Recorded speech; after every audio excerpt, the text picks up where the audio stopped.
atau salahnya yang seharusnya. Menurut saya kontribusi masyarakat sipil harus diarahkan pada kontrol terhadap anggaran publik. Sekarang ini anggaran publik sedang diupayakan untuk mewujudkan janji Prabowo dalam hal makan gratis. Tahun lalu anggaran pendidikan, anggaran publik itu banyak diserap untuk pembangunan IKN, gitu ya. Dan itu salah satu yang memicu berbagai problem di masyarakat, termasuk naiknya biaya pendidikan. Biaya pendidikan memang juga dinaikkan oleh berbagai kampus perguruan tinggi juga banyak bikin gedung-gedung besar gitu ya, selain sumbangan dari beberapa pengusaha besar gitu ya. Tapi prioritas pada pembangunan ibu kota negara itu mengakibatkan banyak sektor layanan publik, hak publik, hak pendidikan, pekerjaan, kesehatan itu akhirnya terpotong. Nah, tantangan tahun ini itu juga demikian. Meskipun saya tadi cek lagi angkanya ada kenaikan di tahun ini untuk pendidikan, tapi dibandingkan dengan biaya operasional, biaya administrasi, biaya keperluan kuliah itu masih timpang. Dan salah satunya juga karena ingin diambil untuk merealisasikan program makan siang gratis itu. Makanya kemarin dalam BPJS juga jadi heboh gitu, karena ada rencana pemotongan dana-dana BPJS juga untuk diarahkan pada perwujudan janji-janji. Jadi dana-dana publik yang seharusnya netral itu menjadi terpolitisasi gitu ya, untuk sekedar memenuhi janji dari seorang kandidat. Jadi saya kira kalau ada riset dari masyarakat sipil, misalnya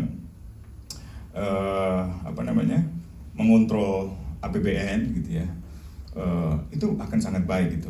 Termasuk lembaga-lembaga seperti Amnesty International, Human Rights Watch atau lembaga-lembaga HAM di Indonesia, LBH, Kontras, kalau bisa melakukan advokasi anggaran gitu ya, artinya mengontrol lagi anggaran publik itu kemana sih jalannya, mengontrol pajak itu juga penting gitu, karena kebocoran pajak itu bisa dikatakan sebagian besar disebabkan oleh under invoice. Jadi anggaran-anggaran yang sebenarnya muncul dari pajak-pajak nikel, tambang, batu bara dan sebagainya itu kan sangat besar. Kalau nggak bocor, nggak akan ada nih komplain-komplain UKT atau keluhan-keluhan biaya pendidikan itu nggak akan ada. Tapi karena banyak sekali kebocoran di sektor pajak, beberapa section Amnesty di negara lain, di Eropa, di Nordik, itu melakukan riset yang cukup serius tentang problem austerity, problem pajak yang dampaknya pada hak asasi manusia gitu.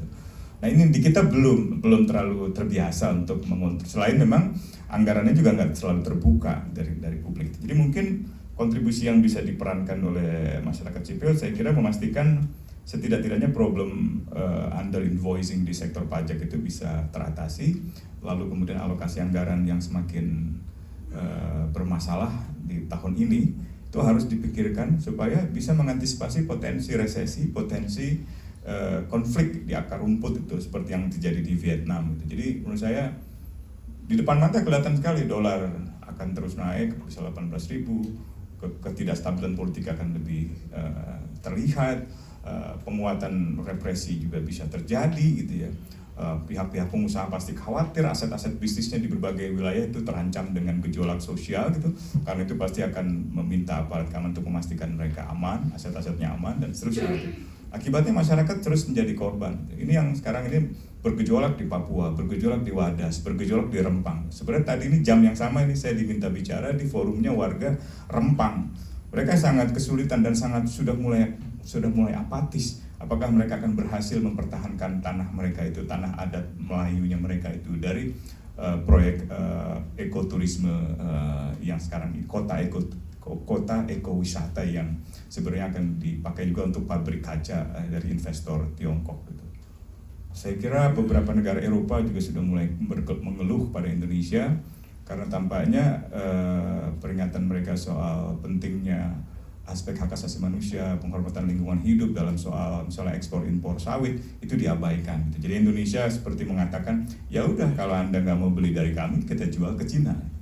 Karena mungkin Tiongkok nggak bertanya lagi apakah supply rantai pasokan dalam soal perkebunan sawit itu ada masalah hak asasi manusia atau tidak. Apakah rantai pasokan emas yang dibeli atau rantai pasokan nikel yang dibeli itu ada aspek pelanggaran hak asasi manusia atau tidak, upah buruhnya layak atau tidak, lingkungan hidupnya dihormati atau tidak, assessment lingkungannya ada atau tidak gitu.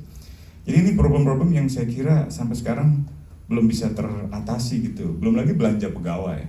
Tahun lalu belanja pegawai gede, apalagi tahun ini kalau Jokowi memaksakan seluruh pegawai pindah ke IKN, mungkin anggaran keuangan pasti akan goyang gitu. Bukan untungnya ya, mungkin salah satu kekuatan Jokowi kenapa dia populer sampai menjelang pemilu 80% approval rating adalah dia mempertahankan fungsi-fungsi sistem jaminan sosial itu di lewat BPJS itu yang relatif masih berfungsi untuk kesehatan di tingkat bawah gitu. Kalau itu nggak ada pasti gejolak. Jadi inflasi itu terus dia jaga, termasuk kelangkaan sembako yang sebenarnya kalau nggak ada impor mungkin berantakan pasokan sembako kita, entah itu gandum, beras, apalagi gula, apalagi semualah. Saya kira yang dibutuhkan oleh keseharian masyarakat itu sebenarnya mayoritas impor gitu.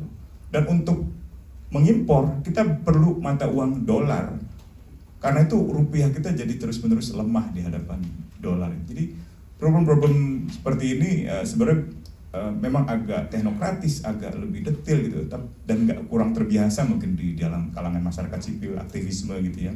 Tapi kalau aktivisme masyarakat sipil bisa ditingkatkan lebih dalam lagi pada aspek penelitian anggaran, transparansi anggaran, akuntabilitas anggaran, mungkin kita bisa lebih memahami mengapa banyak sekali hak asasi manusia di bidang sosial ekonomi seperti pendidikan, pekerjaan itu bermasalah dan bagaimana mengatasinya. Terima kasih Mas Usman. Jadi peran masyarakat bisa